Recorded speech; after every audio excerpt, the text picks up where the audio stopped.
DRG Kids। ধূর্ত বুড়ি। একটা ছোট্ট গ্রামে শ্যাম নামে এক ব্যক্তি ছিল।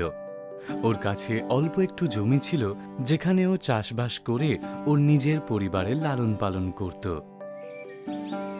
দেখো, আমাদের ধানের ফসল কত ভালো হয়েছে। হ্যাঁ গো, এইবার আমরা আমাদের ফসলের গত বছরের থেকে বেশি টাকা পাবো। বাবা, তাহলে তো আমরা জমিদারের সব টাকা মিটিয়ে দিতে পারবো।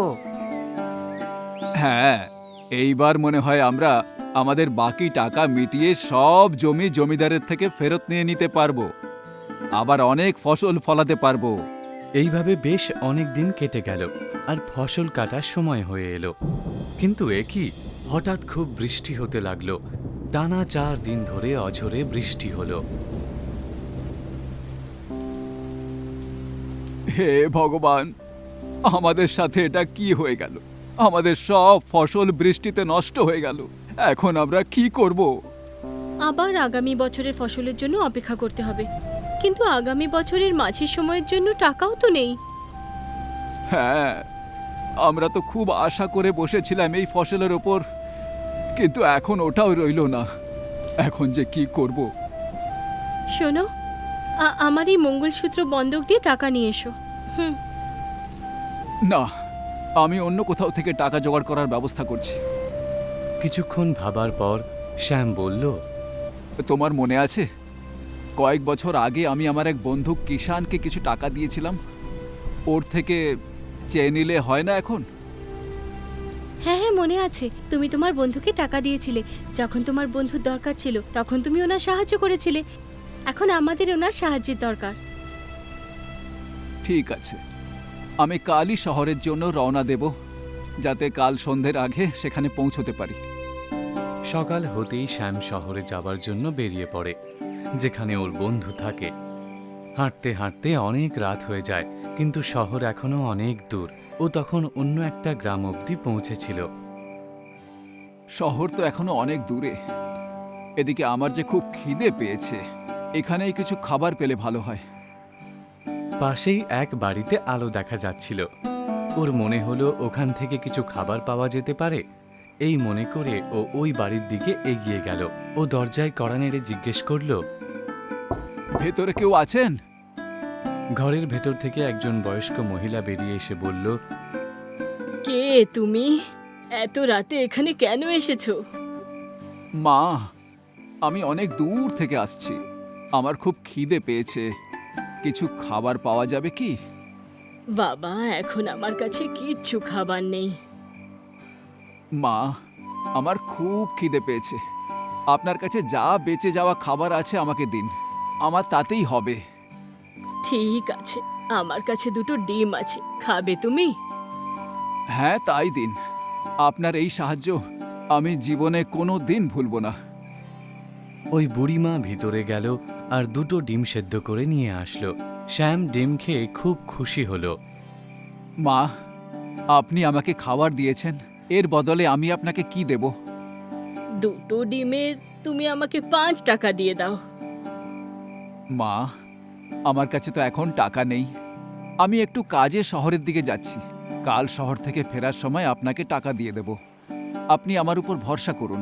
ঠিক আছে, তুমি শহর থেকে ফেরার সময় টাকা দিয়ে যেও। ঠিক আছে বলে শ্যাম ওখান থেকে চলে গেল।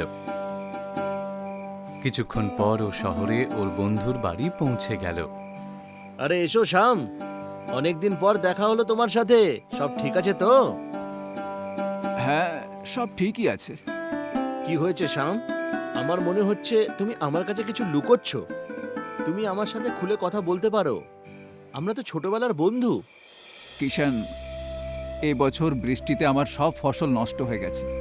খুব লোকসান হয়েছে আমার। সামনের বছর ফসল ফলানোর জন্য বীজ কেনার টাকাও নেই। তুমি আমায় কিছু টাকা ধার দিতে পারবে? ধার? কি বলছো কি তুমি শ্যাম? তোমার মনে আছে একবার তুমি আমাকে কিছু টাকা ধার দিয়েছিলে? তখন আমার খুব দরকার ছিল। আমি এখনো ওই টাকা তোমাকে ফেরত দিইনি। না না, আমি ওই টাকা ফেরত নিতে আসিনি।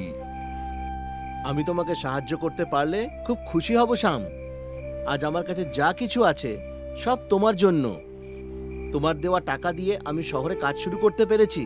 আর দেখো, আজ আমার কাছে সব কিছু আছে। কিষাণ শ্যামকে টাকা দেয়। ওই টাকা নিয়ে ও শহরে রাত কাটিয়ে পরের দিন গ্রামের জন্য রওনা দেয়। রাস্তায় ওর মনে পড়ে যায় যে ওকে বুড়িমাকে টাকা দিতে হবে। এই মনে করে ও বুড়িমার বাড়ি গিয়ে বলল, মা, কাল যখন আমি এখান থেকে যাচ্ছিলাম তখন আপনি আমাকে খেতে দিয়েছিলেন, কিন্তু তখন আমার কাছে তার টাকা ছিল না। আজ আমি টাকা দিতে এসেছি।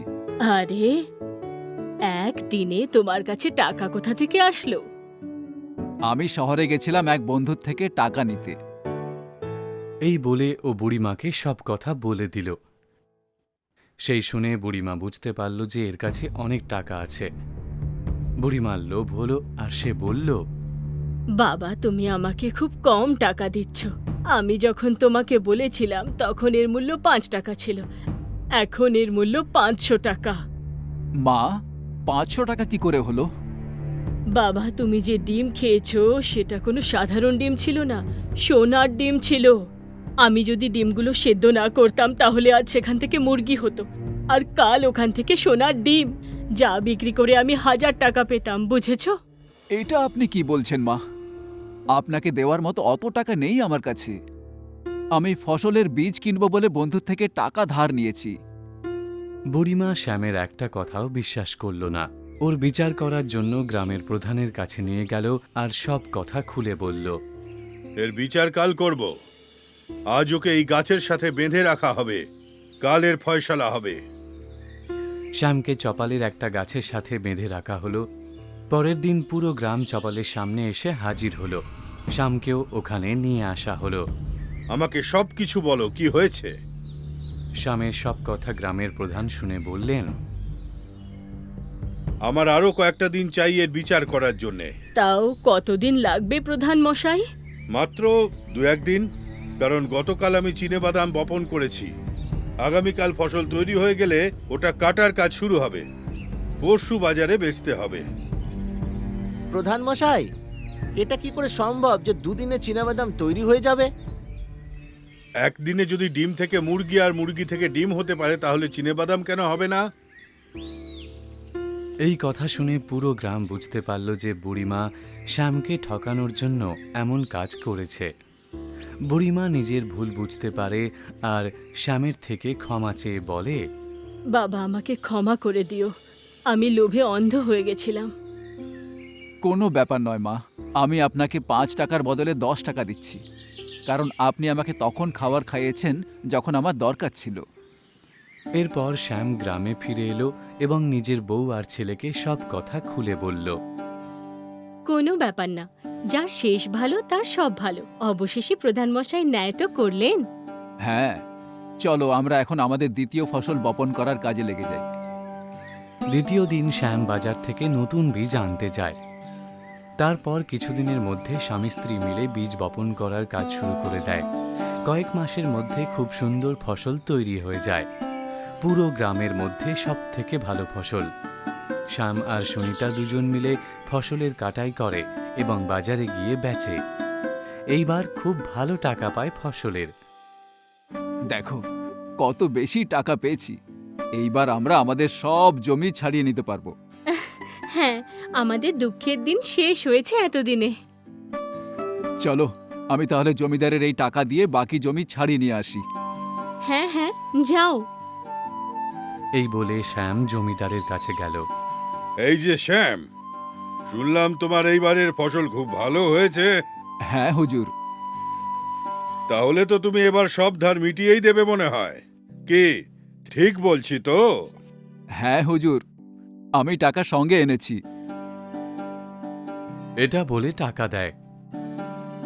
তাহলে আজ তুমি এই বড় কাজটা করেই দিলে, হ্যাঁ? হুজুর, আমার জমির কাগজ। হ্যাঁ হ্যাঁ, সেটাও দিচ্ছি। এই নাও তোমার জমির কাগজ।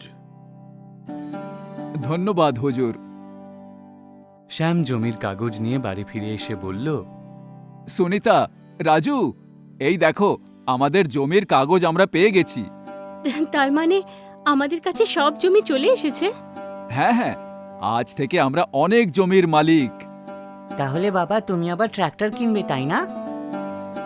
হ্যাঁ বাবা, ট্রাক্টরও কিনে নেব, কিন্তু তার আগে বাজার থেকে মিষ্টি কিনে আনছি। আজ অনেক দিন পর আমাদের ঘরে খুশি এসেছে যে। বাবা আমিও তোমার সাথে বাজারে যাব। ঠিক আছে। শ্যাম আর রাজু দুজনে বাজারে গিয়ে মিষ্টি কিনে ফিরে আসে। দেখো আমি তোমার জন্য কি এনেছি। এটা বলে ব্যাগ থেকে একটা শাড়ি বের করলো। নতুন শাড়ি? কিন্তু আজকে তো কোনো উৎসব নেই গো। আমাদের জন্য তো আজই উৎসব। নিজের হাতে মিষ্টি নিয়ে সুনিতা আর রাজুকে খাওয়ায়। বাবা আবার আমরা জমিতে কবে থেকে কাজ শুরু করতে পারি? ব্যাস কিছুদিনের মধ্যে, কিন্তু তুমি তোমার পড়াশোনা মন দিয়ে করো। চাষের কাজ আমি আর তোমার মা মিলে সামলে নেব। ঠিক আছে বাবা, কিন্তু আমিও মাঝে মাঝে তোমার সাথে আর মায়ের সাথে জমিতে যাব, যাতে পড়াশোনার সাথে সাথে ফসলেরও খবরাখবর থাকে। এ তো ভালো কথা। আমাদের ছেলে দেখো কত বুদ্ধিমান। এই বলে তিনজন মিলে মিষ্টি খেলো। কিছুদিনের মধ্যে শ্যাম আর সুনিতা নিজেদের জমিতে নতুন বীজ বপন করে। দেখতে দেখতে নতুন ফসল তৈরি হয়ে যায়, আর শ্যাম নতুন ট্রাক্টরও কিনে নেয়। পুরো গ্রামের মধ্যে শ্যামের ফসল সব থেকে ভালো হয়।